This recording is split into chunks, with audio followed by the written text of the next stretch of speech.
Holy Greenaway memos, Tim. It's the bat signal. On your toes, Paul, old chum. More than likely, it's our most dastardly foe. The fourth season myth. Holy wishful thinking, Tim. No time to lose, Paul. To the bat poles.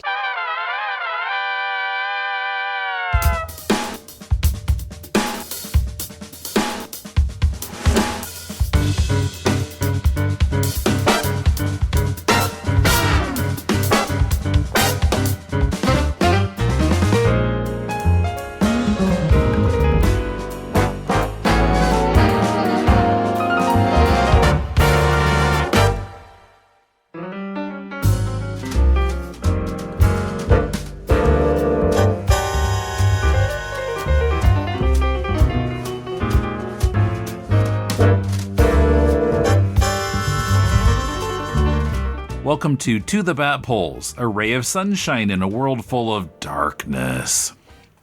This is Tim in Tokyo with Brother Paul in Hanover, New Hampshire. I'm Batman. Our theme this time is by pianist Randy Waldman from the 2018 album Superheroes, where 11 superhero-related pieces are performed in a jazz style with a number of famous jazz musicians guesting on different tracks. And in the case of Hefty's Batman theme, the guest is trumpet player Wynton Marsalis. Mm-hmm. So, yes, very jazzy, maybe a little bit too jazzy for my taste, but anyway. Yeah, the improvisation takes us so far from the Batman melody that we may as well not be in that neighborhood at all. But that's okay. Yeah, but it's I mean, we've seen the other extreme where some of the themes are played in such a boring way. It's like, and it just kind of the same all the way through. And this is definitely not the same all the way through. Right, right. We don't want to go in the direction of Hal Leonard, grade school band music where, we just iron out all the syncopation just to make things as easy on the kiddies as possible. Yeah, and you have drums going. Reminds me of a New Yorker cartoon I saw last week where a kid is practicing his bass drum, just got a big old bass strapped around his neck. And he's like, whacking at it. And he tells his father, who looks like he's about ready to die, sitting in his easy chair trying to read. He says, I could practice something else.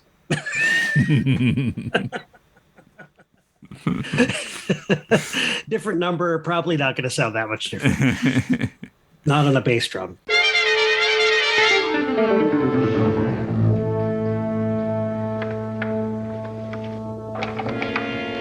All right, so we got a couple things to talk about this time. Let's start with this article about Reuben Watt from the June 1966 issue of Ebony magazine. Reuben Watt was an African-American who got into directing late in life. He was born October 8th, 1911, and the article goes into a little bit of backstory, and when he was 48, he gave up being a janitor to go to the University of Southern California School of Cinema, where he majored in production supervision. He qualified to take the Producers Directors Guild examination at age 52 in 1964 and made it. And so he ended up working on Batman. Starting when he was 54 years old. That's how old he was when the premiere aired. I'm only 53. This gives me hope that I can still break into, making Batman shows professionally myself, at least in terms of age, anyway. Yeah, just get Dozier to hire you. Yeah, well, we'll time machine.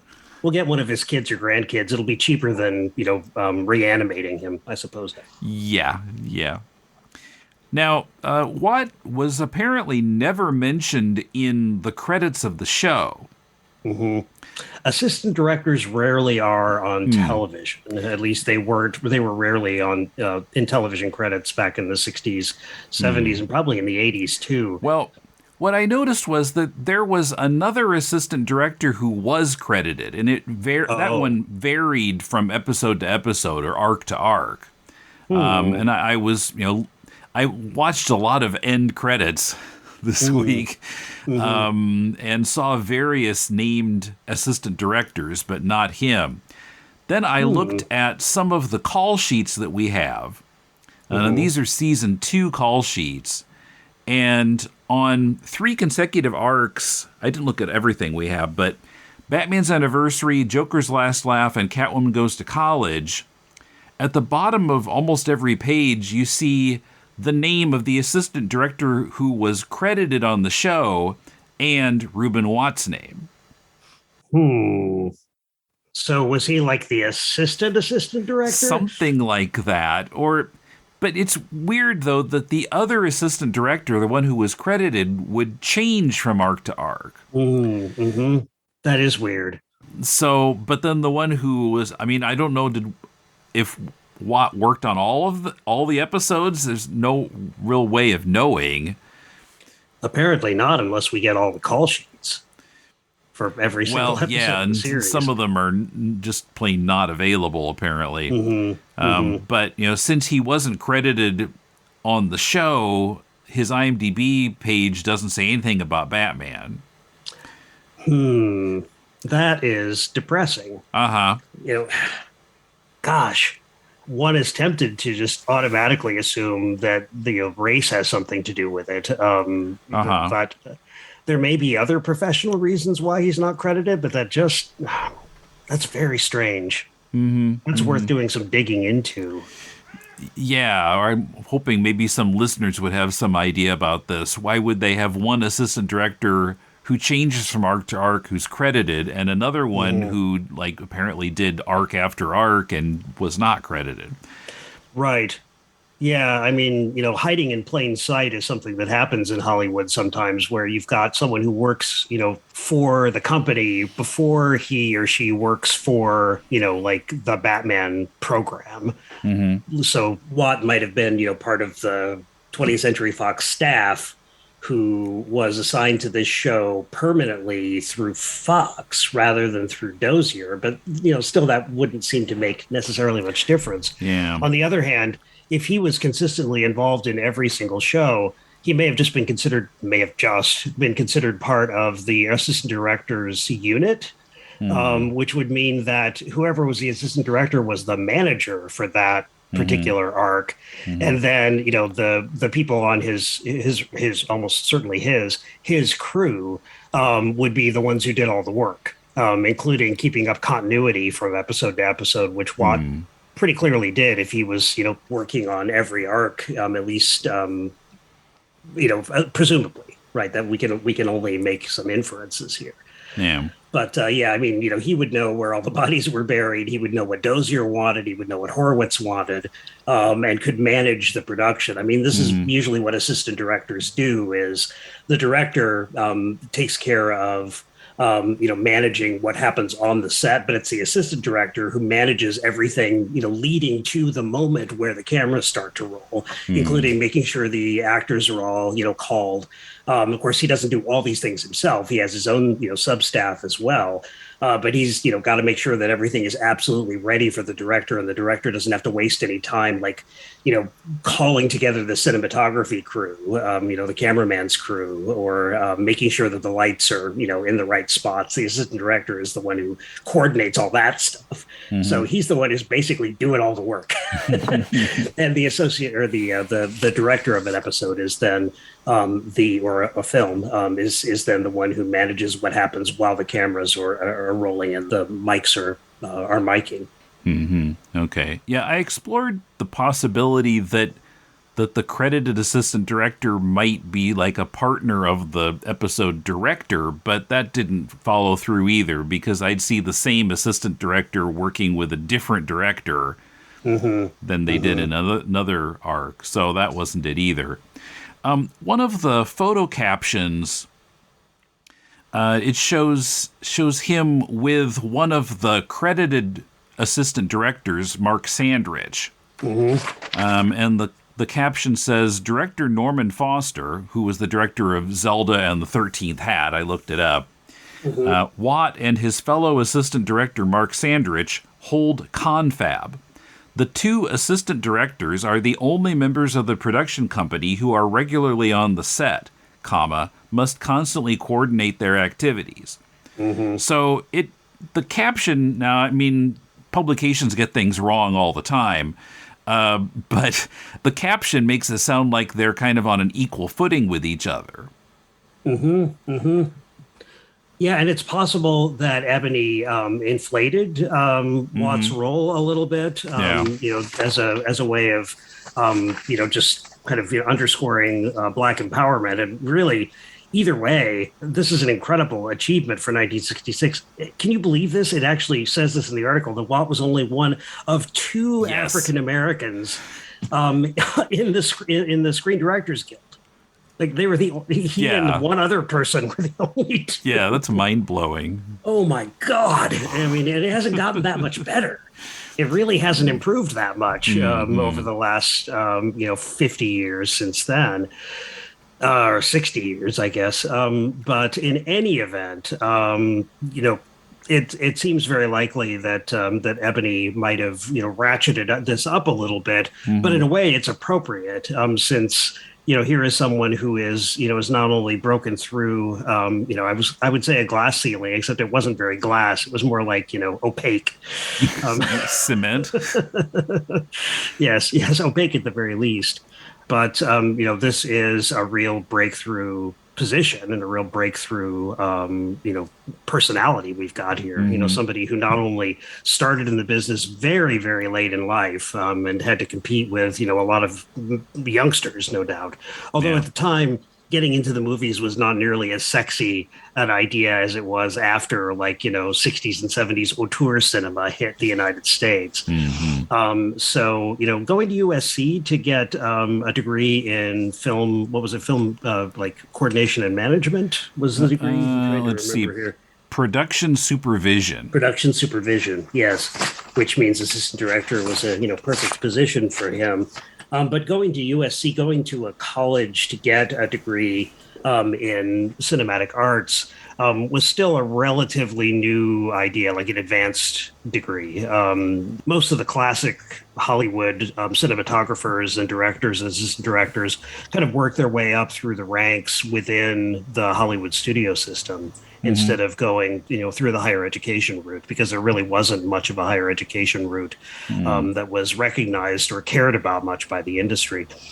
Something interesting here that I wish I'd had some time to do some research on is the mention that Watt was sponsored by every studio in Hollywood. Do you remember this? Yeah, I've got it right in front of me. The same paragraph that talks about his college. He majored in production supervision, hoping the added education would open doors that had always been closed. Watt was 52 before he, quote, qualified, unquote, to take the Producers Directors Guild examination for trainees in June 1964. Through efforts of Charles Boren, head of the Producers Association, he was sponsored by all the major studios. There were 640 other applicants. Because of his high score on the written test, Watt was picked to be one of the two men to start training immediately and later proved himself an apt student. So I'm not sure what it means to have him sponsored. I wonder if here at the kind of, during the roiling decade of the civil rights movement, one of the roiling decades, but the one in which the most happened that, as in terms of legislation that had ever happened up to that point in the U.S. I wonder if the studios were on the lookout for minority applicants. And so we're trying to, so this sponsoring, although it's, we don't have any legal terms for this here or any institutional way of describing that beyond just sponsoring, which is, a fairly blah verb. But I'd love to know what that means exactly, whether they helped pay for his education or whether, if he scored above a certain score, that all the studios said, yes, we will definitely look at him to hire. Maybe the Charles Boren set up some kind of agreement among the studios to make that kind of commitment to him. Hard to say, but again, worth doing some research on. There's some things in this article that are interesting besides the stuff about Watt. Who, by the way, lived in Watts for a while. How about that? Yeah, and it mentions the now famous Watts, because just after the Watts riot? When was the Watts riot? I always know this, and then I always forget it exactly when it was, but it was the early '60s, I believe. Yeah. But, So, and this is June '66. So, mhm. but Yeah, it was actually August of '65. okay. All right. Oh, just before, just less than a year earlier. Mm-hmm. So that first paragraph talking about how most Americans by age 15 have left the kid stuff world of comic books behind and entered the grown-up world, but fantasy never quite loses all of its appeal. I feel like that's less true now. I think there are a lot more of us who are holding on to the fantasy stuff much later ages. Oh, undoubtedly. Undoubtedly. Yeah, I mean, just, check out Facebook and look at all of our 50 and 60-year-old friends who are like, building elaborate, models of the Batcave, for example. And buying Batmobiles in Indiana. Yeah, seriously. And first, I just want to say nothing wrong with any of that, but it's true that we're part of that army. we are not in the KISS army, and not that we ever were, but we're in that army. Age appropriateness of that kind of superhero love or nostalgia, whatever you want to call it, has definitely changed a lot since 1966. Mm-hmm.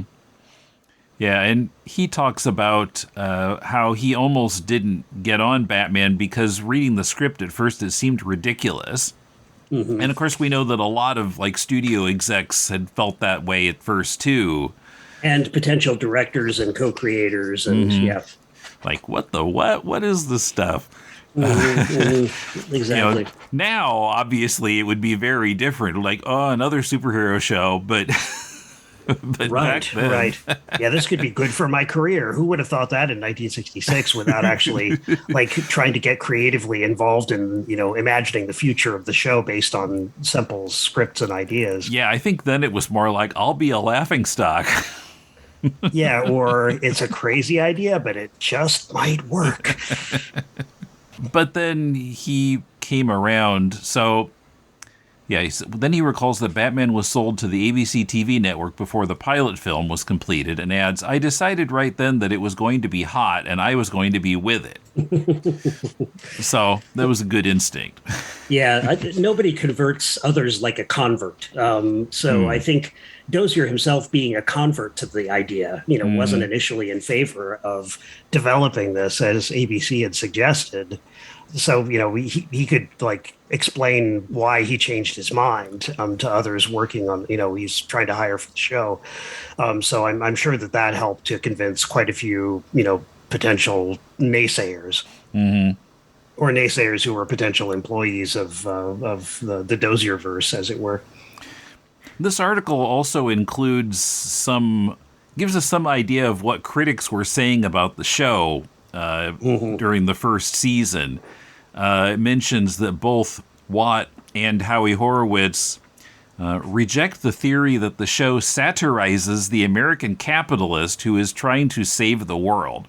I feel like I might have encountered that idea somewhere before, but that's an interesting idea. I mean, Well, we've encountered it, I think, in our discussions a couple of times where Batman talks about preserving private property. I mean, that's about as explicitly pro-capitalist as you can get, but it's so explicit that it kind of rings in my ear a little bit. It's like, yes, personal property rights. Well, Batman's no socialist, right? At the very least, we know that.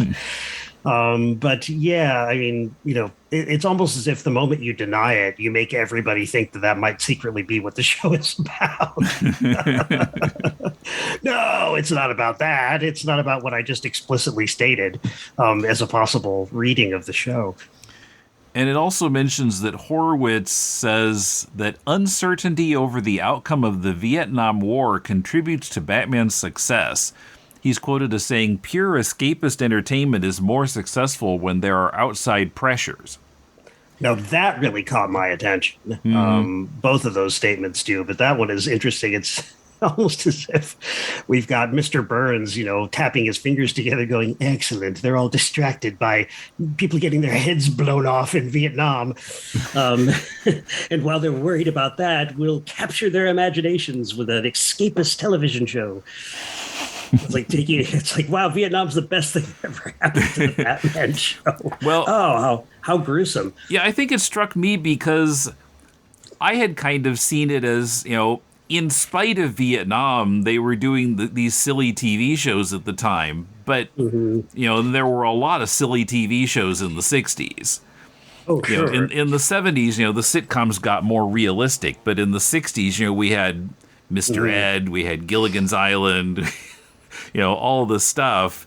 Right. And maybe that was a reaction to Vietnam. Oh, I'm almost certain it is. I mean, just, teaching this television history class that I taught a couple of last school year, I guess it was, I began to realize just the degree to which the studios and the production companies who were independently producing shows for the networks were constantly thinking about why something would be popular. Like, why is that show succeeding? And they would come up with all kinds of potential reasons, like the public wants to escape from, they're trying to escape from their fear that their children will die in a foreign war. So let's give them the monsters. I mean, that kind of thinking was epidemic throughout the 20th century when it came to radio, when it came to escapist radio shows were considered and sometimes used, but for the most part, radio shows during World War II tended to focus on the war effort as much as possible because of the broadcast networks' commitment to upholding, the federal government's mandates and seeming to be partners with the government as a kind of propaganda arm. So, the radio broadcast networks could have gone in the direction of escapism during the 40s, but they didn't so much because of their deep commitment to sucking up to the feds during that time and making sure they didn't get overregulated by, showing themselves to be patriotic. And they did a lot of good, certainly in that direction. But thinking was very different by the time we get to the Korean conflict and the Vietnam War as well. So, yeah, anyway, I think this is quite accurate. Actually, it's an accurate assessment, not just of his perspective, but of the perspective of, the studios and executives in television during the entirety of the escalation of Vietnam. Now, then Watt is quoted, but I feel like it's sort of self-contradictory. So it says, but Watt is not convinced Americans are escapists. Quoting, "People are just tired of shootings and killings," he says. That sounds like escapism. Yeah. But I guess I take his point. Escapism suggests that people are actively running away from, the violence that shows up on, during the news hour. And it's actually news footage, like films from Vietnam that were sent back by war correspondents that are largely held responsible in the present by historians for making the Vietnam War so unpopular, because they were, people actually saw the war dead. They saw the devastation. They saw the civilians, being, killed either accidentally or on purpose by strafe bombing and napalm. And so that was not something that Americans had seen in any previous, conflict overseas, up to this point. But, running away from it and just being tired of it, I suppose, are two different things. To say the Americans are escapist might be to suggest that they're cowardly in some way. Watt might have been reading it that way. Yeah, I mean, a different interpretation of the word. Precisely, yeah. And some of these captions kind of change direction halfway through, but they're interesting. Yes, and they lack captions, lack punctuation. Yeah, sometimes weird grammar. Production company mulls over shooting problems. Quote, "We keep Batman free from romance," Watt says. Quote, "He dates, but there is no situation of heavy romance.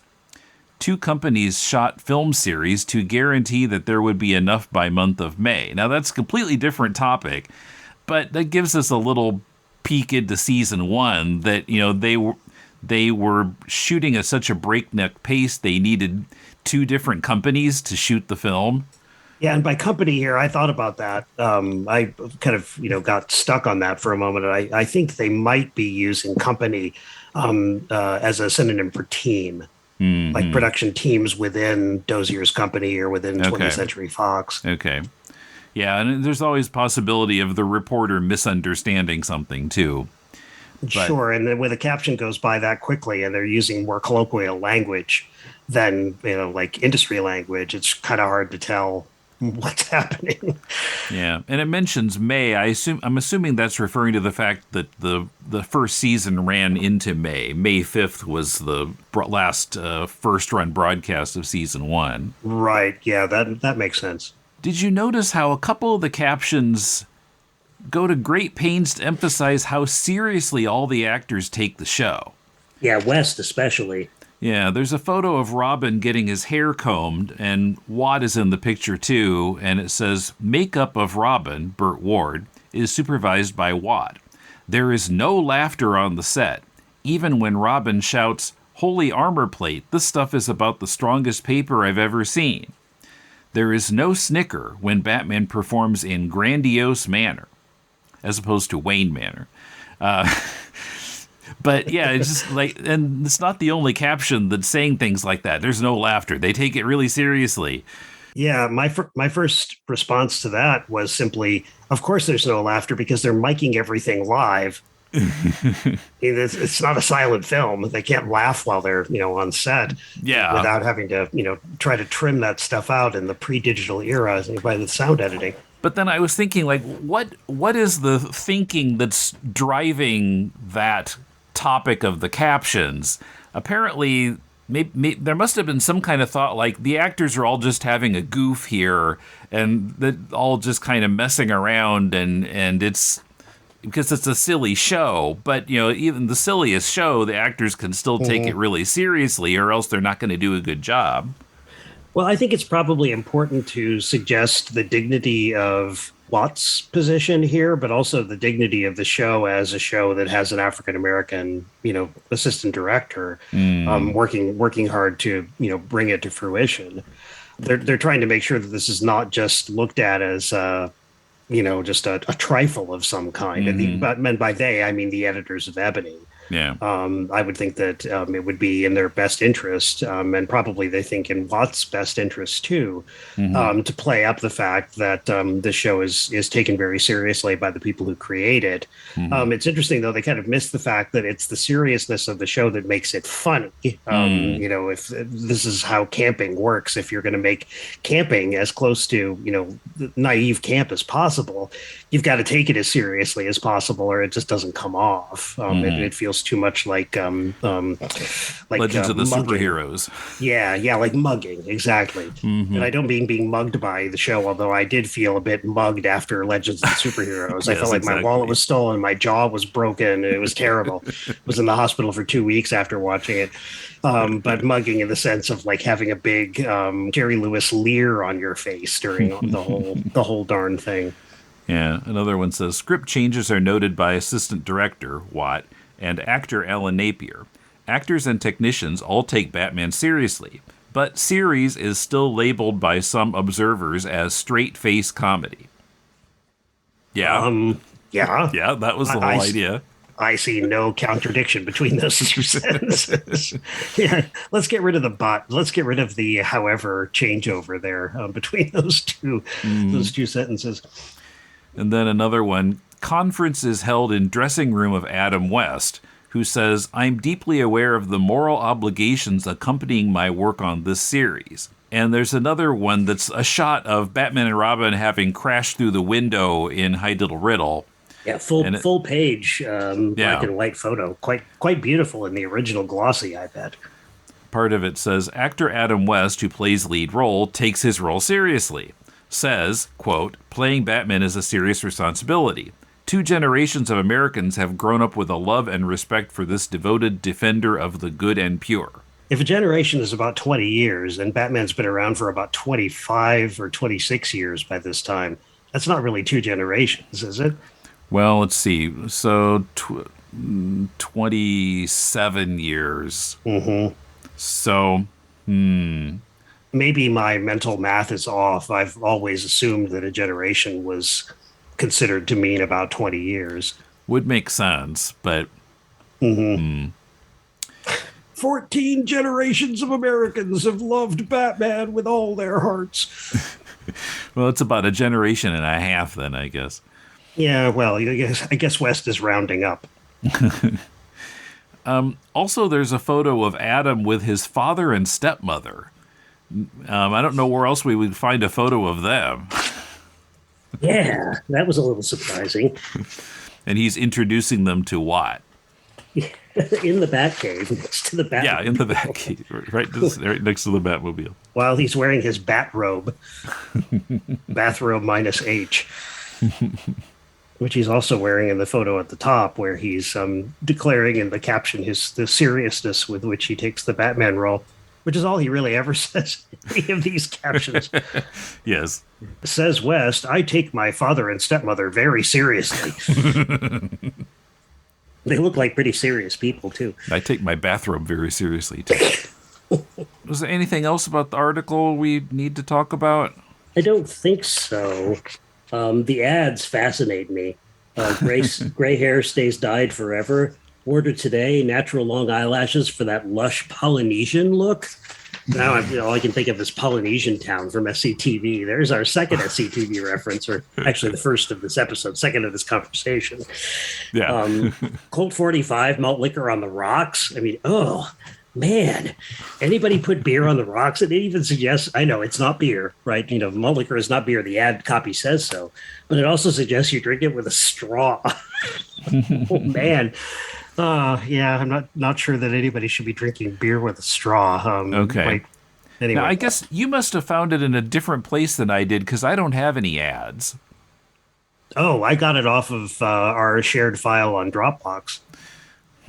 Okay. I was looking at it on this website. Okay. Maybe if I can track down these files, yeah, I'll put those I'll link those from the show notes rather than the website, because the web page I found is not the best reading experience I've ever had. Mm-hmm. Well, I got the PDF off of out of our Dropbox. Who knows where this copy came from? You might have uploaded it years ago. Or, I'm trying to remember. Somebody sent this to us, and I'm very sorry I cannot remember, because it's been too long ago. Me neither. Mm-hmm. But I do note here that art lessons are only $6 a month. So if I can read the fine print by squinting here, I'm going to send my $6 off and see if I can become a painter just like John Paul Rubens, who apparently this painting of a nude woman has been taken. Anyway, the company might be defunct by now, though. It was, 60 years ago. Okay, well, I found the PDF. It's dated December 8th, 2021, so it wasn't that long ago. Oh, you're right. It was not. If I can track down who sent this to us in my email, I will mention it in the closing credits. Yes, thank you, whoever you are. But this was a good read, and it got us thinking about some things having to do with race on the show and race behind the scenes of the show, and also just the way the show got presented in different media venues with different priorities and different agendas, which is that's all really interesting stuff. You like cheap comic books, right? Well, I'm Professor Allen, and I talk about cheap comic books on the Quarterbin podcast. In every episode, I'll dissect a single comic from my collection, as long as I paid no more than 25 cents for the issue. Forget about $4 new comics that you can read in 4 minutes, or crossover events that can cost $100 to collect. Join me in the Quarterbin, where even bad comics are a bargain, and good ones are a steal. The Quarterbin podcast is part of the Relatively Geeky Podcast Network. Visit us at relativelygeekypodcast.blogspot.com or search Relatively Geeky or Quarterbin Podcast in iTunes. I guarantee it'll be worth every penny. Edward and Alphonse Elric, as a result of attempting the forbidden act of resurrecting their mother with alchemy, have paid the price. Edward lost an arm and a leg. Alphonse lost his whole body, his soul now attached to a suit of armor. Together they search for a way to make their bodies complete again and uncover a deadly plot by their country's military rulers. That's the concept of Hiromu Arakawa's Fullmetal Alchemist, one of the best manga ever made. Tim and Patrick are rereading Arakawa's masterwork in search of interesting sound effects, translation errors, goofy humor, and, oh yeah, a great story. The podcast is The Law of Equivalent Exchange, a chapter-by-chapter look at the manga Fullmetal Alchemist. New episodes every other Monday, wherever podcasts are found. What are you willing to exchange?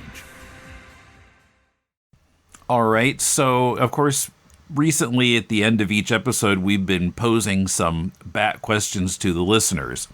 So this time we're going to answer the first 3 of those questions ourselves. The first question that we posed on the show was, what villain team-up do you wish the show had done? So what was your answer? I had a bunch of answers, or just some thoughts. I mean, I ran through some possibilities. Riddler and Bookworm struck me as kind of interesting because they're actors who have some similarities in build and their look, and I just wondered if it might be interesting. I was more, shooting, just kind of throwing spitballs at that point. Riddler and Penguin, whom we never saw teamed up on the show. Yeah, just in the movie. Only in the movie. And then Egghead and Bookworm, I was, considered briefly because, they're both cerebral. They could both, kind of cook up some kind of master plan. But the one I ended up coming down on as the one I really wanted to see was actually Catwoman and Falseface. I think that would be interesting because Falseface is so down to business. He's not goofy in the slightest bit. I thought he might be an interesting romantic rival for Catwoman's affections from Batman, just because he's so serious and focused that he wouldn't fool around with her, and that might make him kind of a hard to get character. So there could be a really interesting kind of love triangle or romance triangle or attraction triangle between Catwoman, Batman, and Falseface. So, who knows? But, it struck me as having some pretty interesting possibilities. Yeah. So I took a tip from Batwinged Hornet's response to the villain that he could have done without. Now, the show would never have done this because it'd be too many stars. But what if the Joker were approached by alleged bad guy, the Green Hornet? Now, Hornet is, of course, trying to catch the Joker, but Joker and everyone else thinks that they're in cahoots. So, right. It kind of makes me wonder why the Hornet didn't ever try to act like he was working with Colonel Gum. But maybe Colonel Gum was just not a good enough villain. I don't want to waste my time with him. Yeah. Well, you're outlining a plot that was pretty common on the Green Hornet show itself, right? Yeah. Where he seemed to be allying himself with whoever the villain flavor of the week was. Or rather than Joker, how about Julie Newmar Catwoman? And maybe she's toying with the idea of romance with the Hornet instead of that square Batman. Does Batman feel jealous at all? So that could be interesting. Yeah, the only question I would have about the Green Hornet, I guess, would be, do you make the revelation of Green Hornet's true alliance, with the law and, goodness and righteousness into the turning point of the episode? And if you do, everybody knows what the turning point is going to be. So we're all just kind of waiting for it. Right. Well, you also have to make sure Batman catches her because it's his show. Right. So it would be tricky to write. Yeah, it could be an interesting challenge, or it might be such a challenge that Dozier would never allow it. Or Horowitz would say, this is going to take way too much energy to put this together the right way. One other idea I had for a team-up, Ma Parker and Penguin. They'd both lose their tempers with each other, and the fireworks could have been a lot more amusing than Penguin's team-ups with Marcia or Lola Lasagna. Yeah. Low bar. Yeah, seriously. Low bar lasagna. Lola Lasagna and Ma Parker were among the possible choices for my villains I could have done with. Yes, wouldn't it be fantastic if Ma Parker would bake Lola lasagna for dinner for her large and hungry family? So did you have any other villains you could have done without? Well, Louis the Lilac, Colonel Gum, although I am, watching the second Mud episode, I, Mud, from second season of Star Trek, I found myself a little less embarrassed and disgusted by the actor's performance. Remind me of his name. Roger C. Carmel. Yes, Carmel, of course. Yeah, I dig him, especially on Star Trek. Yeah, I changed my mind about him. Mud's Women I can barely watch, mostly just because I just find it, interminably embarrassing for some reason. But I, Mud is actually pretty funny. And there's some crazy moments in it where the crew does these kind of surrealist games to try to shut down the androids because the illogical beep boop boop boop boop smoke starts rising from their heads and from the audiences. But Lord Fogg I could have done without big time, and Louis the Lilac, of course. But I ended up, I guess, deciding that what distressed me the most was not a poor villain I could have done without, but rather a deteriorated villain. Egghead deteriorates precipitously when he's teamed up with Olga. Yes, it was Zelda the Great, Olga. What's the difference?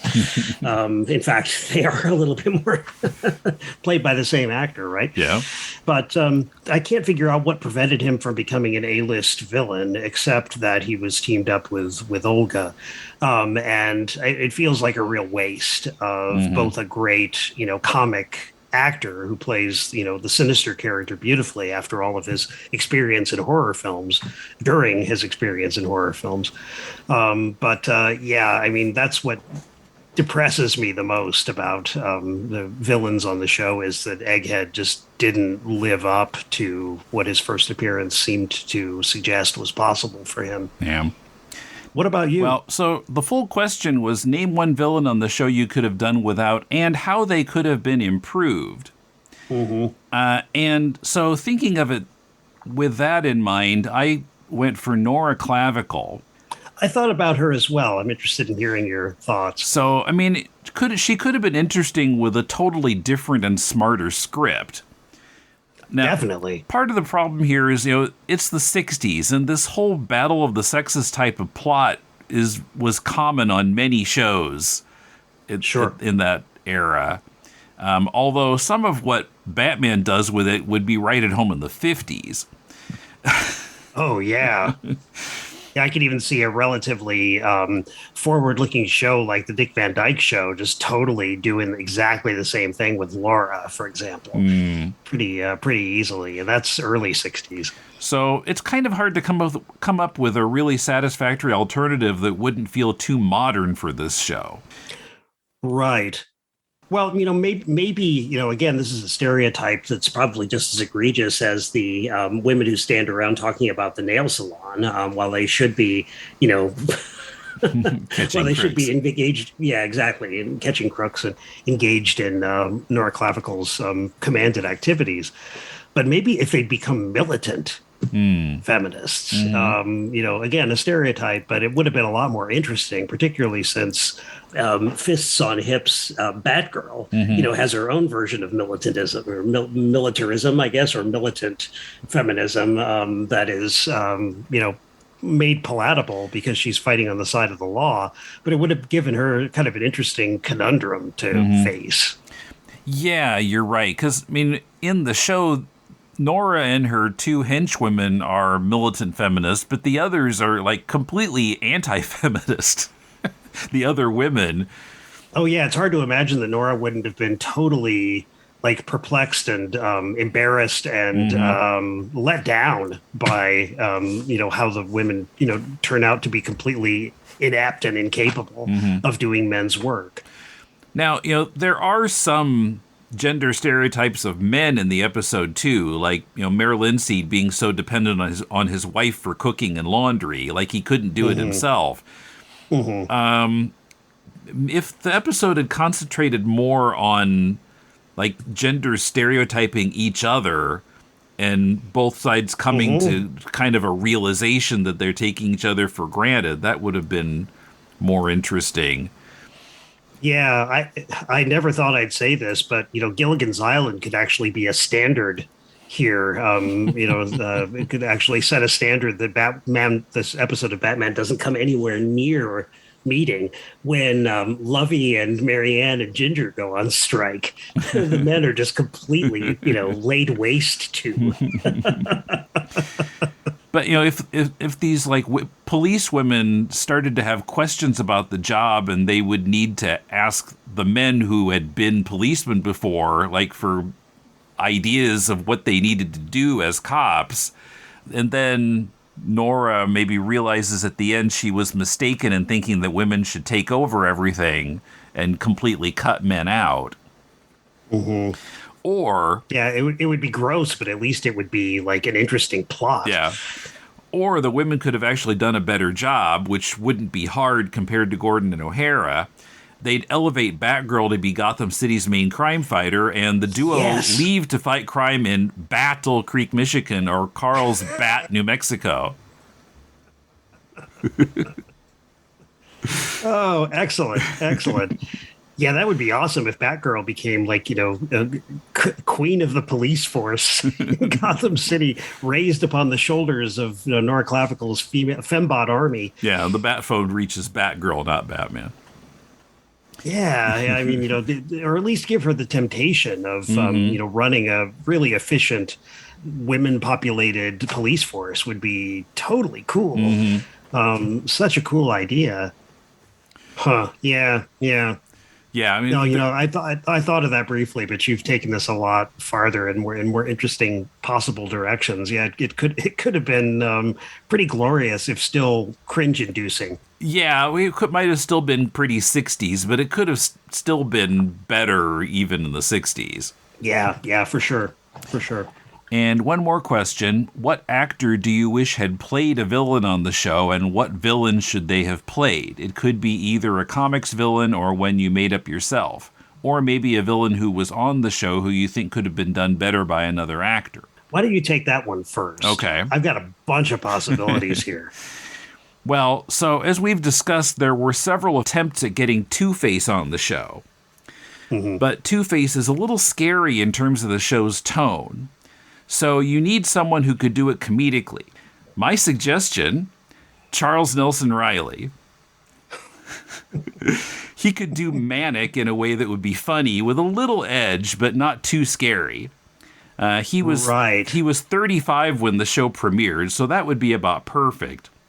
The only problem is that in 1966, it's a little bit too early for him to be well known enough. He'd done a lot of stage work up to that point and a bit of TV, Car 54, Patty Duke, and a show called The Farmer's Daughter. Walk-ons and character roles, I suppose. Yeah, probably, and a few bit parts in TV movies. But I don't think he would have been in Dozier's Rolodex or even maybe in his consciousness. Right. I think kind of even Malachi Throne was better known. Kind of his big break was the Ghost and Mrs. Muir TV show, and that didn't start until fall of '68. Okay. But he got an Emmy nomination for that show, which I didn't realize. No, me neither. I watched that when I was a little kid, but I was like 4. But if anybody's got a time machine, let's go back to 66 and prevent the drama that scuttled Harlan Ellison's Two-Face idea and then meet Dozier and suggest Riley to him.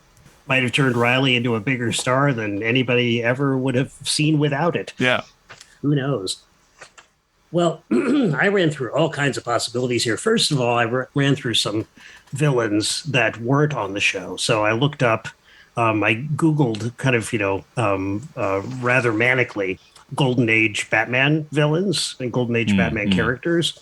So one possibility, there are several possibilities. Deadshot was actually, a much earlier than Bronze Age or Copper Age villain, as it turns out. But of course, he's somewhat violent. He was always kind of a vigilante, even in the 50s. It's a character called Firefly who turns out to be a pyromaniac. So I don't think that, pyromaniacs would work well on children's television. No. Professor Radium, who was driven crazy by, radium, and was turned green, I believe. This was a Bill Finger era Batman villain from the 40s, I guess. Sportsmaster seemed like a terrible villain. He was just a master of all sports. And anyway, if your show is aimed at kids, you don't really want the guy who can kick the soccer ball, with the greatest finesse to end up being the bad guy. You would want him to be the hero, I would think. Then there's Vandal Savage, an interesting character, is like an immortal Neanderthal who supposedly was like Genghis Khan and Brutus from the Roman era, and he just kind of the Walter Mitty of history, who was, I think he first appeared in the early 50s or late 40s, but it probably would have been a little too supernatural, a kind of figure, metaphysical for the Batman series. So another villain who seemed like a really good possibility is the Mirror Man, because the Mirror Man, who first appeared in 1954 in Detective 213, was nerdish. He had square glasses. He was bald, and he also used mirrors as his shtick. So everything was done with mirrors, and he had an image that he'd somehow managed to record. I guess that was one of his powers. He could make mirror images stick. He had an image of Batman staring in a mirror without his cowl on and was going to use it against him. I thought that would be a great plot for a 66 episode. Who should play him? Yul Brynner. Perfect, right? Although, Yul Brynner was nobody's idea of a nebbish. He was a dashing, beautiful man. But he was bald and would probably look good with square glasses. He didn't have an overbite the way that Mirror Man did. But, that would be a pretty cool idea. Another villain I thought about was Scarecrow. But again, I think he might be too scary. Imagine bringing in Ray Bolger to play a villainous version of the Scarecrow. It's like, no, give the kids, more nightmares than the moment in Digby, the Biggest Dog in the World, where Digby nearly swallows his owner. Digby, don't swallow. Well, Bolger probably would have been too old by then anyway. It's almost 30 years after Wizard of Oz. Absolutely. But, Yul Brynner was a star at this time. He would, the 10 Commandments, in which he appears as Ramsey, as I believe that's the pharaoh he plays, was, a good 10 years earlier. So he was around. But I thought of a lot of other actors, too, for different possible roles, and I couldn't connect them with specific roles, but wouldn't it have been great to have Jack Lemmon as a villain on the show, or Tony Randall, or Phyllis Diller, a young George Carlin, who was already appearing on television during this time? Yeah, he was on That Girl a little bit. Yeah, absolutely. He would have made a great villain and could have played it pretty straight and been pretty convincing. My only request would be that we keep Charlton Heston as far away from the show as possible. I just think he would have, hammed it up way too much, or he would have tried to play it so seriously that he would have ended up like, there'd be huge Charlton Heston, jaw-sized chomps taken out of the scenery everywhere you looked, and not in a good way either. Okay, so we're going to, I don't know, we haven't really talked about it. We're going to maybe answer the same question every time as the mail is in the inbox, or how we're going to do this, but we'll try to keep answering our own questions here.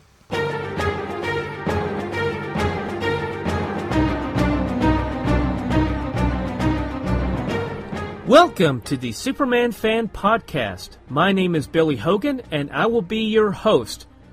Before we begin our journey through the time barrier, please ensure that your red indestructible capes are securely fastened around your necks so that we may all travel safely into the past to explore the Silver Age adventures of the Man of Steel in the pages of Action Comics, Superman, Superman's pal Jimmy Olsen, Superman's girlfriend Lois Lane, and World's Finest Comics.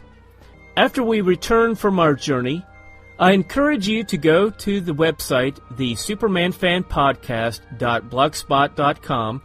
I look forward to have you join me each week to explore the Silver Age adventures of the Man of Steel.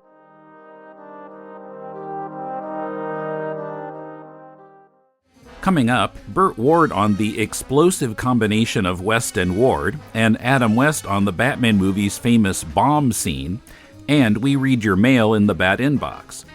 Help support To the Bat Poles and all the Deconstructing Comics shows with a monthly donation to the Deconstructing Comics Patreon page at patreon.com/deconcomics. For just $2 a month, you get outtakes from every To the Bat Poles episode. Plus, Paul and I make bi-weekly videos for all patrons, usually featuring a 20th century TV trivia quiz, or recently we've done some quizzes on pop music.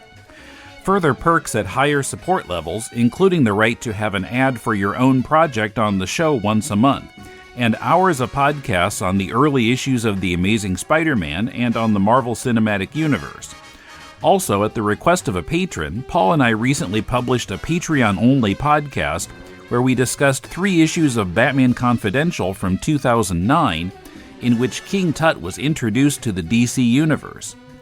So go to patreon.com/deconcomics and select the level of your monthly donation. Thanks for listening, and thanks for your support. Both Adam and I tried to do our laughing before the take, but that didn't always happen.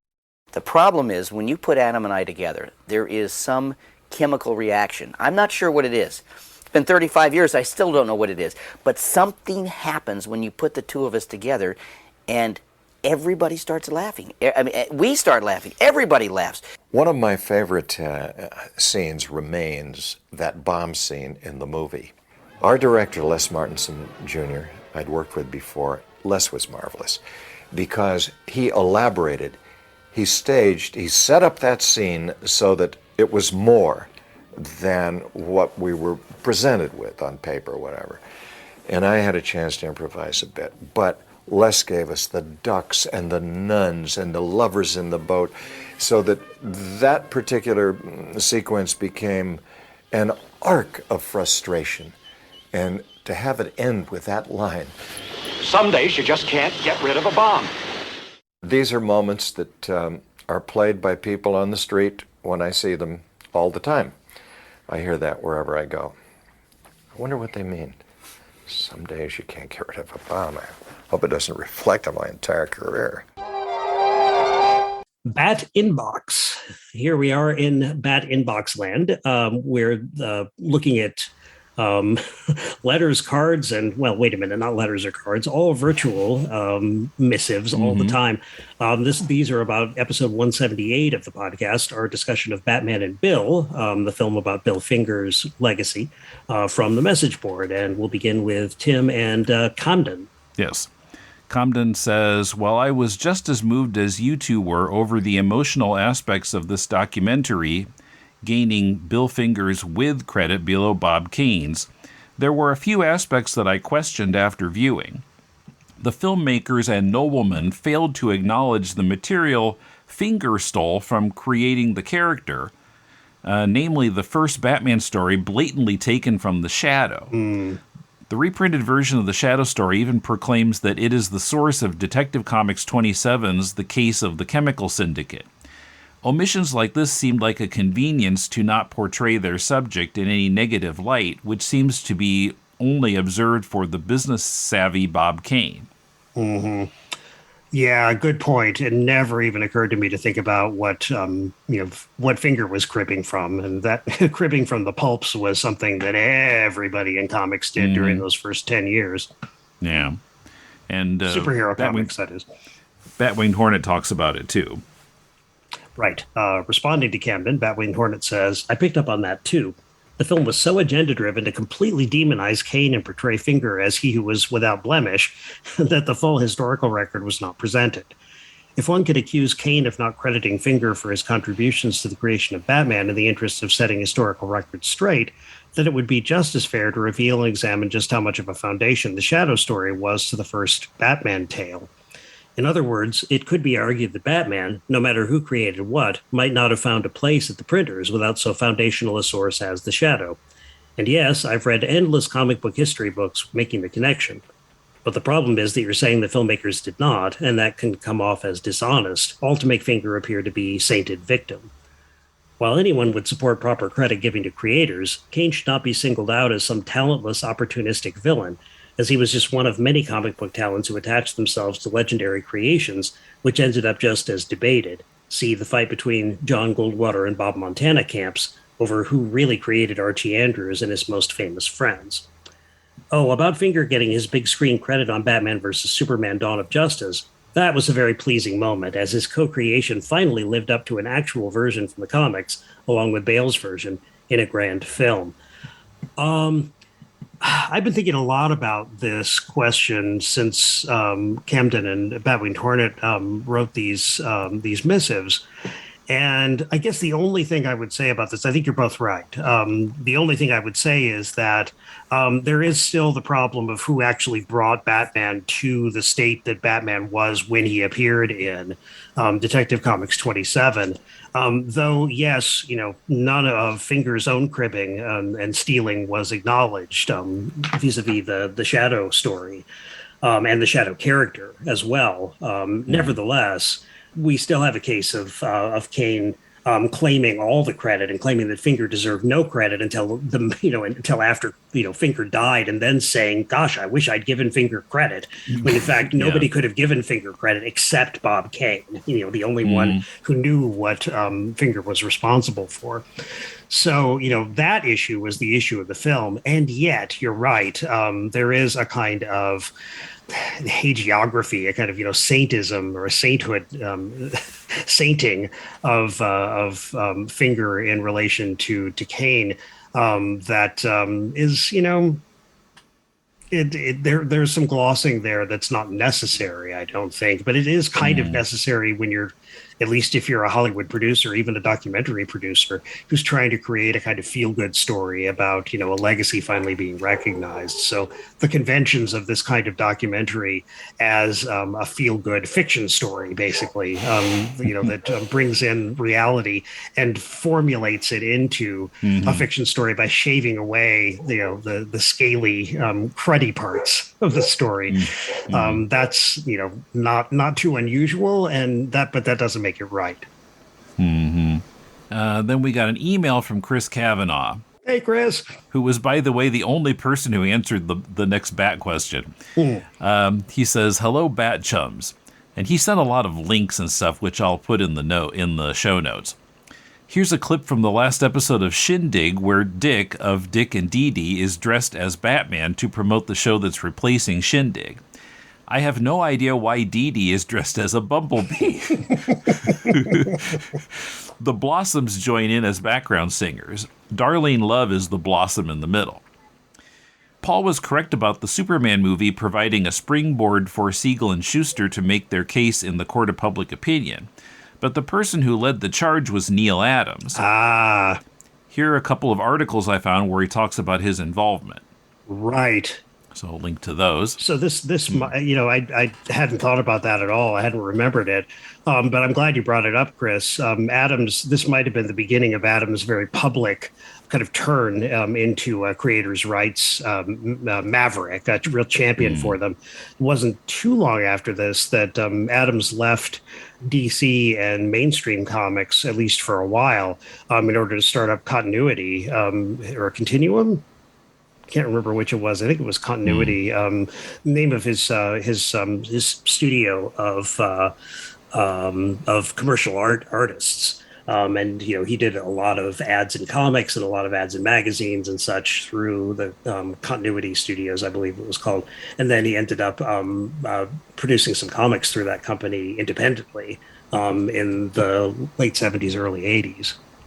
Next, he says, when Tim mentioned it would have been better for the Velvelettes to sing their own hits, I wondered whether he was confusing them with the Marvelettes.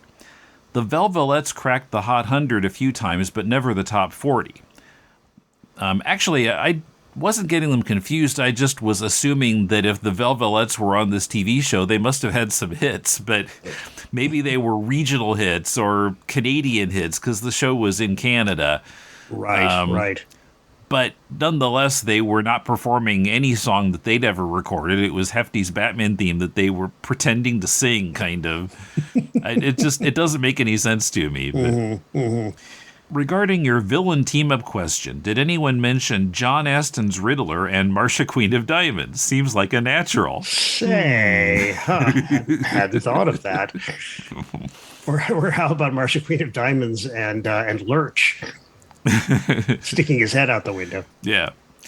For your latest question, I've read where Anne Margaret was Carmine Infantino's inspiration for Poison Ivy. That would have been fun. Jane Fonda would have worked too. Or maybe Nancy Sinatra. I don't think Batwing Torna would have been able to take that, so I'm glad it didn't happen. I remembered another thought that came to mind during your most recent episode when you mentioned Batman aired at 6:30 Central. 1966 was before the adoption of the primetime access rule in 1970. Initially adopted to spur local programming, 6:30 soon became the home of syndicated reruns and game shows. Before Batman, I recall the national news aired at 5:30. He must be in Central Time. I forgot where he lives. Followed by local news at 6, as it still does here now. Wikipedia has more than you will care to know, which I will link to, and I did read much of that. And yeah, I didn't know the reasons, but it was all pretty much as I thought it happened, which was, that 6:30 Central, 7:30 Eastern was the beginning of prime time. In I don't know starting when, but through the 70-71 TV season, and then in fall 71, that half hour became local programming. And yeah, there was some pie in the sky idea that the local affiliates would do public affairs or educational programming there, but for the affiliates that was going to be too much cost for not enough ratings payoff. So they just went with sitcom reruns, syndicated shows, game shows. Yeah, the Muppet Show. Yes. Often played in that time slot.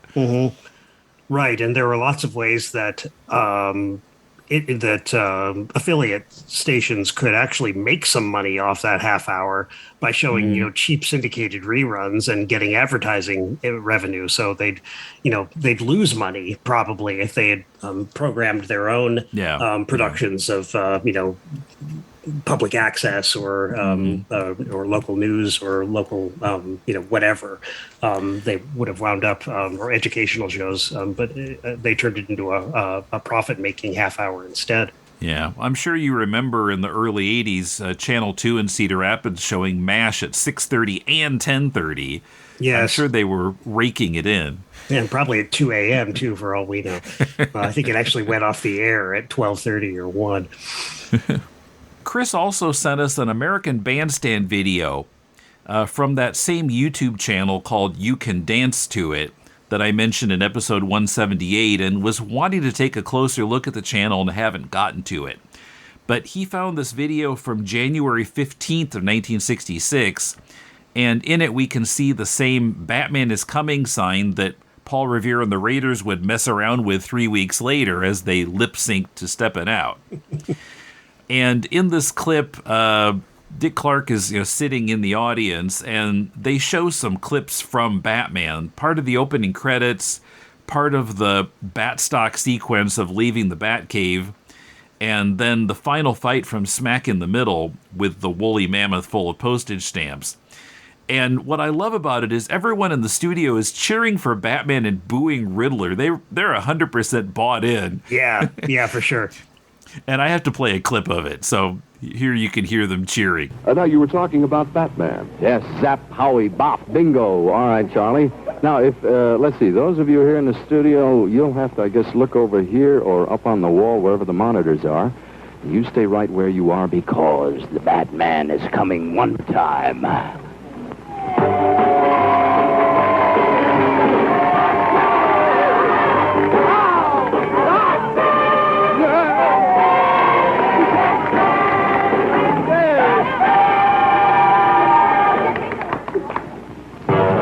Watch out. Here they come.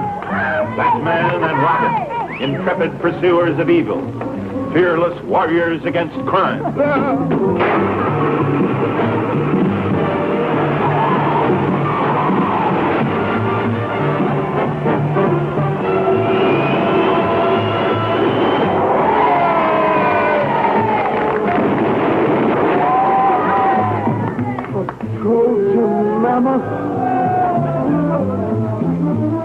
Get them, boys. Get them, or it's certain. But of course, I'll put the whole thing in the show notes. But yeah, it's it's fun. Oh yeah. It's the closest thing we might ever get to seeing a live or hearing a live audience from '66 watching the show. Yeah. Well, I was remembering I keep forgetting his name, the guy who was doing that late night Fox show in the late 80s when they had that Batman reunion. Ross, I think was his first name. And remember, we were watching a clip of that where they were showing part of High Diddle Riddle and the audience was laughing. And what I took away from it then was I would have hated Batman with a laugh track. But this is different. This is not a laugh track. This is a cheer track. Yeah. It's like, give it to him, Batman. As if they're taking that line from, the beginning of the first episode. Cheer hiss the villains and cheer the heroes. Very seriously. They're taking it as, stage direction. That was great to see that people could, teenagers would spontaneously respond in that way. Yeah. Okay, our next Bat question. Please write in with your answers. We recently discussed Harlan Ellison's treatment, The Two-Way Crimes of Two-Face. If this story had made it to the air in a standard two-parter and they kept Ellison's title, what would have been the title of part 2? It must rhyme. It must rhyme. That is the main rule you must follow if you answer this question. I'm thinking maybe we should dangle a dough prize for this one. I'm so into this now.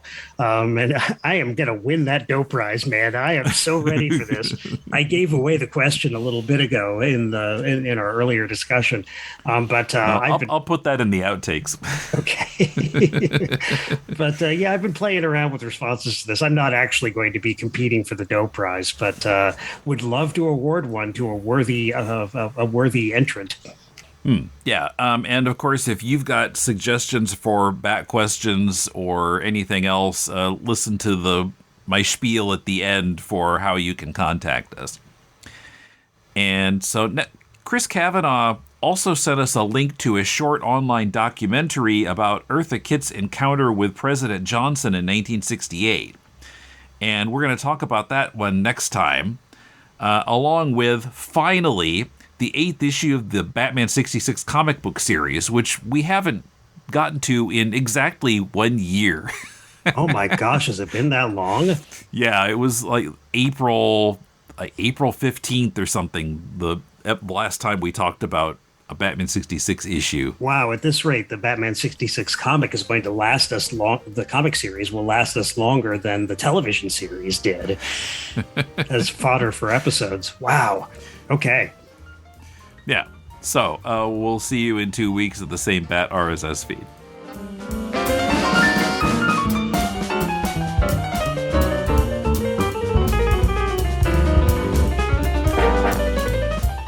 Check the show notes for the videos and articles we discussed and the theme version by Randy Waldman and Wynton Marsalis. If you have any interesting Bat audio that we haven't used yet on the show, you'd like to make a donation to the show through PayPal, or just drop us a line, the address is batpoles@deconstructingcomics.com. You can also comment on the thread for each episode at 66batman.com/forums, or on our blog at tothebatpoles.libsyn.com. We're on Twitter at DeconComics, and on the Deconstructing Comics channel on YouTube. You can hear outtakes from this and every episode of To the Batpoles and vote for topics for future episodes by supporting us at patreon.com/DeconComics. You can also help us out by shopping via deconstructingcomics.com/Amazon, by sharing our episodes on your social media, and by subscribing to the show on Apple Podcasts or wherever you listen. And spread the word. Let all your friends who are Batman 66 fans know about the show. Next time, we talk about the New Yorker 12-minute documentary on Eartha Kitt's confrontation with Lyndon Baines Johnson, and issue 8 of the Batman 66 comic book series. Not being catty about it, but we'll be back in 2 weeks. See you then.